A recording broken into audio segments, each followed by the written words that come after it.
बिस्मिल्लाहिर्रहमानिर्रहीम। अस्सलामुअलैकुम स्टूडेंट्स, कैसे हैं आप? सब ठीक हैं? लास्ट वीडियो में हमने चैप्टर नंबर 6 की एक्सरसाइज के फर्स्ट 6 क्वेश्चन सॉल्व किए।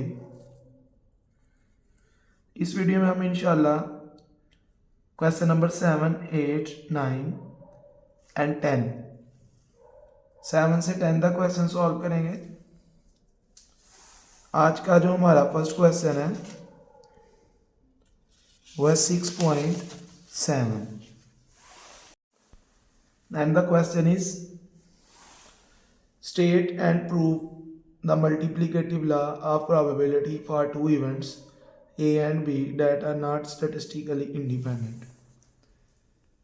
यानी हमने डिपेंडेंट इवेंट्स के लिए मल्टीप्लिकेशन लॉ जो है वो प्रूव करना है। Multiplication theorem for not independent events. Not independent means dependent events. पहले उसकी statement, if A and B are two not mutually independent events। not mutually का मतलब कि इन दो इवेंट्स में इंटरसेक्शन एग्जिस्ट कर रहा है। म्यूचुअली एक्सक्लूसिव इवेंट्स होते हैं जिनमें A इंटरसेक्शन B किसके इक्वल हो? एम्प्टी सेट के।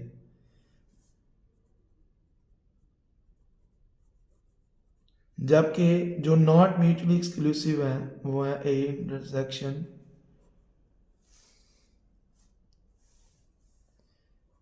B is not equal to empty set. यानी दोनों में कुछ कॉमन हो।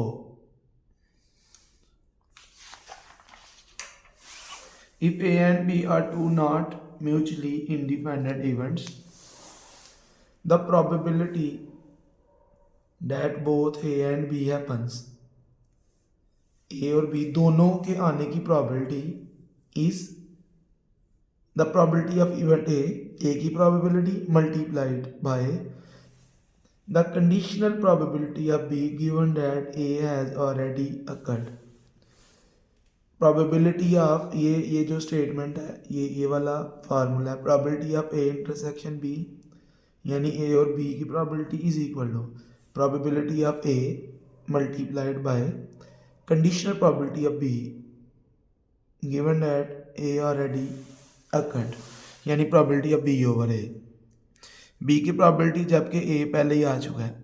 और या दूसरी स्टेटमेंट इसकी is the probability of event B multiplied by conditional probability of event A given that event B has already occurred। या हम इसको इस तरह लिख सकते हैं, probability of A intersection B is equal to probability of B multiplied by probability of A over B।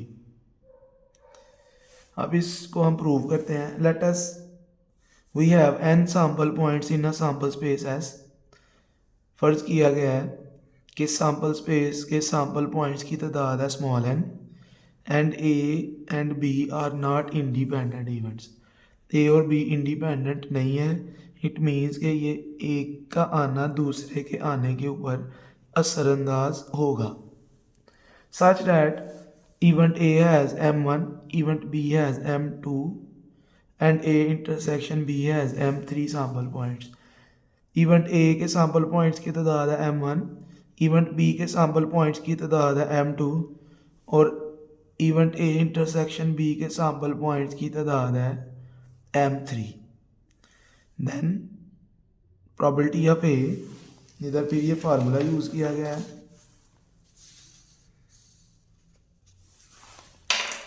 Probability का formula use किया। Probability of A is equal to N A over N S. ऊपर हमने ये late किया है कि जो S है उसके सैम्पल पॉइंट्स की तादाद है एन, यानी एन एस आ गया एन, और ए के सैम्पल पॉइंट्स की तादाद है एम वन। तो एन ए है एम वन और एन एस है एन। इसी तरह बी की प्रोबेबिलिटी, इसमें भी यही फार्मूला यूज़ किया गया है। Probability of B is equal to n B over N S, और बी के सैम्पल पॉइंट्स की तादाद को M2 से M2 लेट किया गया है और एस के सैम्पल पॉइंट्स की तादाद है n। तो बी की प्रोबेबिलिटी आ गई M2 ओवर n, और ए इंटरसेक्शन बी की प्रोबेबिलिटी आ गई M3 ओवर n। और इसके साथ एक और चीज़ ऐड कर लेते हैं, इसके साथ हम क्योंकि probability of A intersection B है M3 ओवर n। अब ये जो probability of A intersection B है, ये है जी फर्स्ट फार्मूले में probability of A into probability of B over A. अब ए इंटरसेक्शन बी की प्रोबेबिलिटी है M3 ओवर n, और ए की प्रोबेबिलिटी है M1 ओवर n।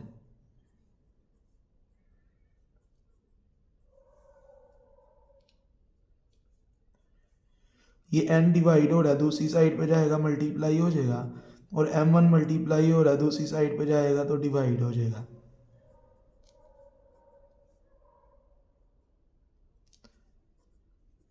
n के साथ कैंसिल, तो हमारे पास b ओवर a की प्रोबेबिलिटी आ गई M3 ओवर M1। इसी तरह सेकंड फार्मूले में probability of A intersection B is equal to probability of B into probability of A over B. A intersection B की प्रोबेबिलिटी है M3 ओवर n, बी की प्रोबेबिलिटी है M2 ओवर n, ये as it is M3 over n। ये n divide हो रहा है, दूसरी साइड पे आएगा मल्टीप्लाई हो जाएगा, M2 मल्टीप्लाई हो रहा है, दूसरी साइड पे आएगा डिवाइड हो जाएगा। n के साथ कैंसिल, तो probability of A over B जो है वो किसके इक्वल आ गई M3 ओवर M2 के।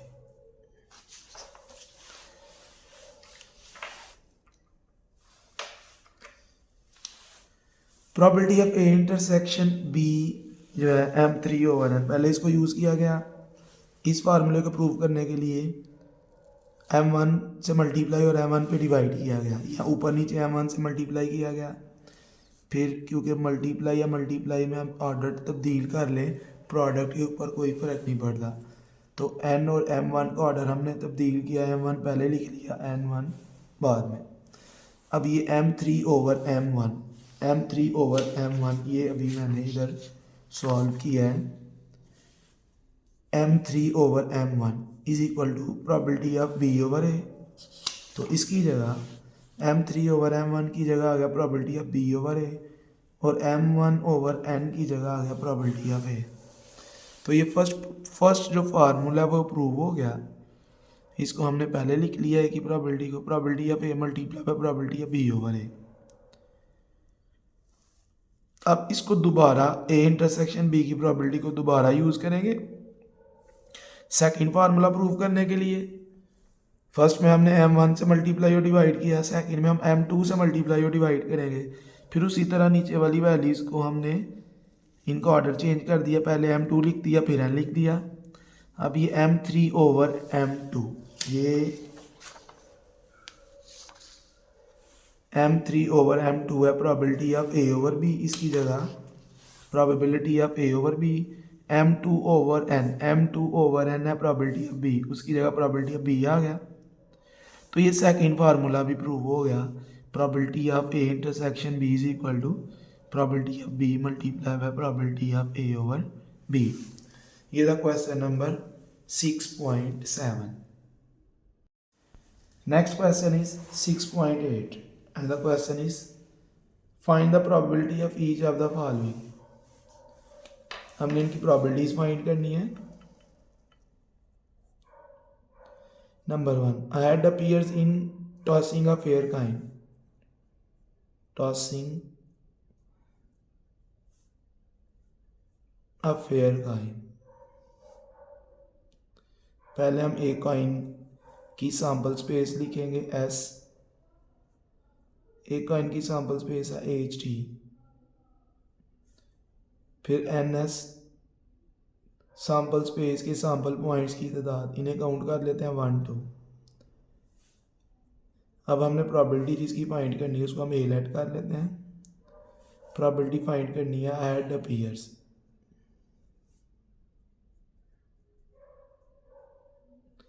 एस में जितने एज नज़र आ रहे हैं वो हम ए में लिख लेंगे, एस में एक ही एज है तो एन ए आ गया 1।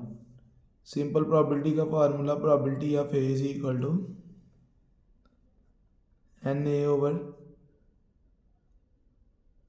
N S. Probability of A is equal to N A है 1, एन एस है 2, तो 1/2 इसका आंसर आ गया। नेक्स्ट सेकंड पार्ट में a 5 appears in rolling a 6-faced cubical dice। इसमें जो एक्सपेरिमेंट है रोलिंग अ डाइस, तो एक डाइस का एस लिखेंगे, इसकी सैम्पल स्पेस, एक डाइस की सैम्पल स्पेस है 1 2 3 4 5 6, फिर एन एस सैम्पल पॉइंट्स को काउंट करेंगे 1 2 3 4 5 6। अब जो हमने प्रोबेबिलिटी फाइंड करनी है उसको हम ए से डिनोट कर लेते हैं। अब 5 अपीयर्स,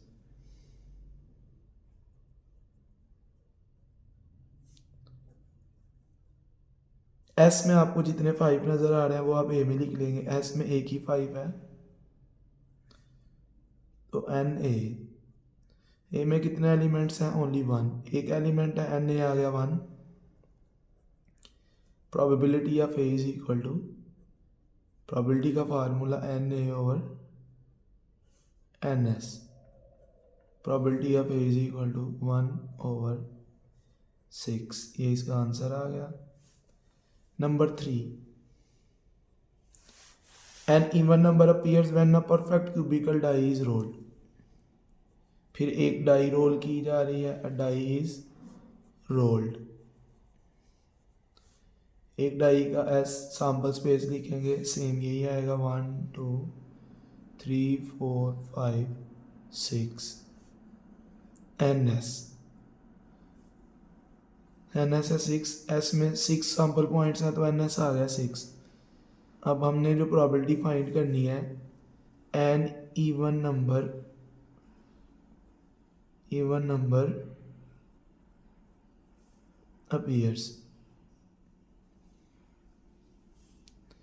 अब एस में जितने इवन नंबर्स हैं वो हम ए में लिखेंगे, इवन नंबर जो 2 पे पूरे डिवाइड हो जाते हैं, जो 2 के मल्टीपल्स हैं, जो 2 के टेबल में आते हैं, 2 4 6।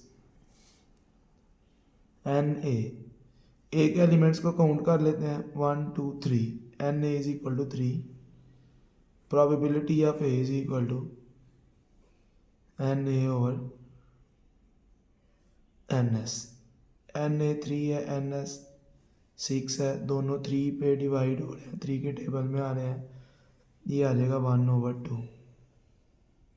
3 को 3 पे डिवाइड किया 1 आ गया, 6 को 3 पे डिवाइड किया 2 आ गया। ये था question number 6.8। Next question is 6.9 and the question is what is the probability of selecting a card of diamonds from a pack of playing cards consisting of usual 52 cards। Cards के question में पहले अपने total cards लिख लेने हैं। Total cards हैं जी 52। फिर आपने लिखना है जितने कार्ड्स सेलेक्ट हुए या ड्रा हुए, एक कार्ड सेलेक्ट हुआ, अ कार्ड इज सिलेक्टेड। टोटल के बाद सिलेक्टेड लिखने के बाद आपने एनएस लिखना है, और एनएस कार्ड्स और बॉल्स के क्वेश्चन में कॉम्बिनेशन यूज होगा एनएस के लिए। टोटल 52 है, उनमें से एक सिलेक्ट हुआ है तो ये आ जाएगा 52C1 which is equal to 52। अब जो हमने प्रोबेबिलिटी फाइंड करनी है वो इवेंट है कार्ड ऑफ डायमंड। तो पहले हम डायमंड कार्ड्स लिख लेते हैं कि डायमंड कितने होते हैं। 52 में 13 डायमंड्स होते हैं, जिसकी हमने प्रोबेबिलिटी फाइंड करनी है, उसको हमने ए से डिनोट किया, अ कार्ड ऑफ डायमंड। अब हम एन ए लिखेंगे। टोटल डायमंड 13 है और ए में 1 है, तो एन ए आएगा 13C1 which is equal to 13। N A भी हमने फाइंड कर लिया, एन एस भी कर लिया, probability of A which is equal to N A over N S 13 over 52। दोनों 13 के टेबल में आ रहे हैं, 13 पे पूरे पूरे डिवाइड हो रहे हैं, तो आंसर आ गया 1/4। आप आंसर को पॉइंट में भी लिख सकते हैं। ये था question number 9।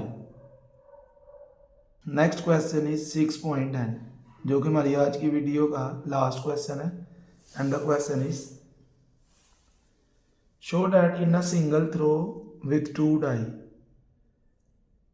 the chance of throwing more than 7 is equal to that of throwing less than 7।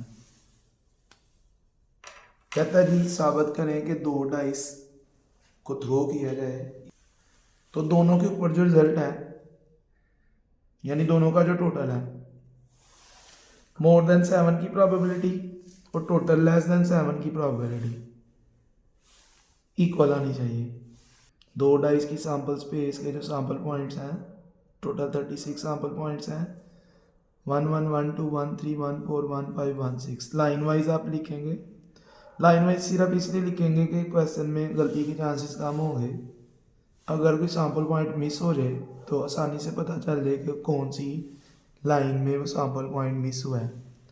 First line में 1 के सैम्पल पॉइंट, सेकंड लाइन में 2 के, 2 1 2 2 2 3 2 4 2 5 2 6, थर्ड में 3 के, 3 1 3 2 3 3 3 4 3 5 3 6, फोर्थ लाइन में आगे 4 के, 4 1 4 2 4 3 4 4 4 5 4 6, फिफ्थ लाइन में 5 के, 5 1 5 2 5 3 5 4 5 6 5 5 5 6, सिक्स लाइन में 6 के आगे 6 1 6 2 6 3 6 4 6 5 एंड 6 6।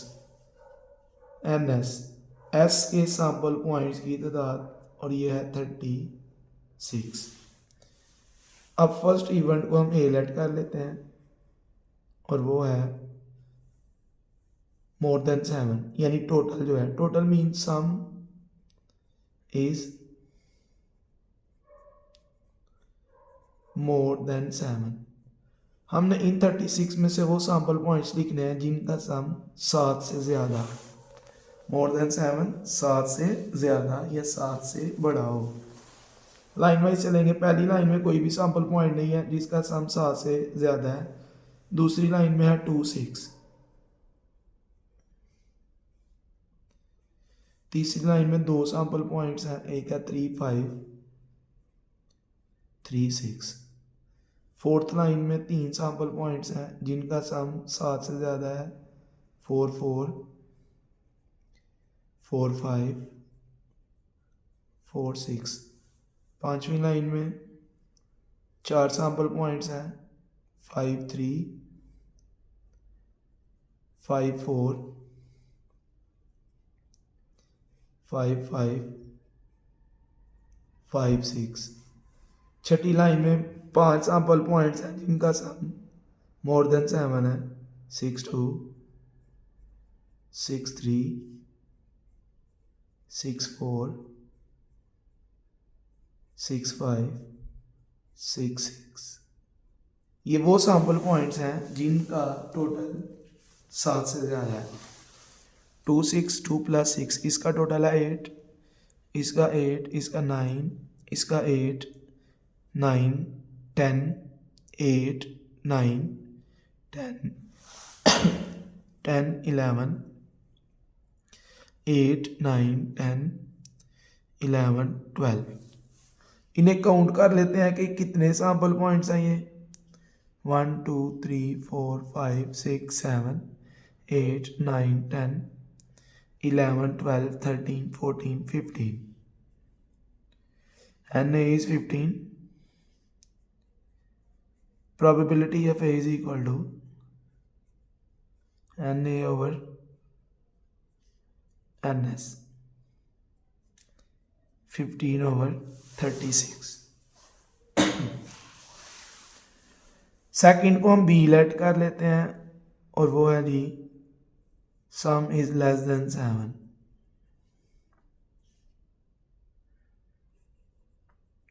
अब हमने वो सैंपल पॉइंट्स लिखने हैं जिनका टोटल 7 से कम है.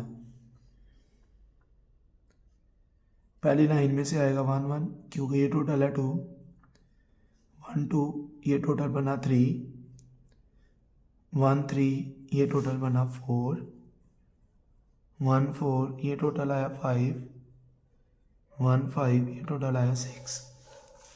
1 6 नहीं आएगा क्योंकि हमने लेस देन 7 से कम टोटल वाले सैंपल पॉइंट्स लिखने हैं.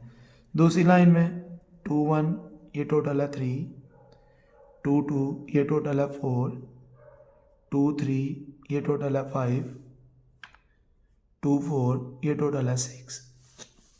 तीसरी लाइन से आ जाएगा 3 1 3 + 1 4, 3 2 3 + 2 5, 3 3 3 + 3 6. फोर्थ लाइन में से आएगा 4 1 4 + 1 5, 4 2 4 + 2 6. फिफ्थ लाइन में से आएगा 5 1 5 + 1 6.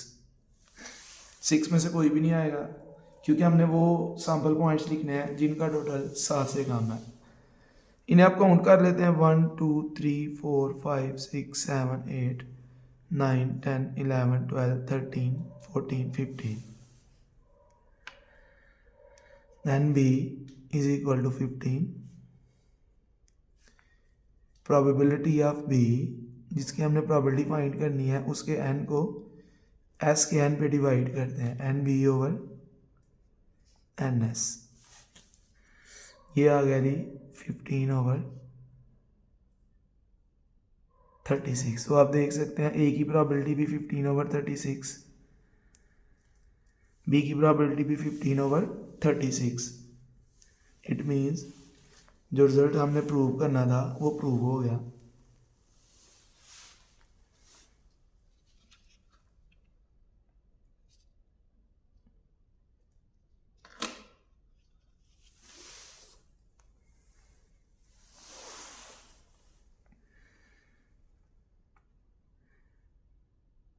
Probability of A is equal to probability of B और दोनों का आंसर है 15 over 36.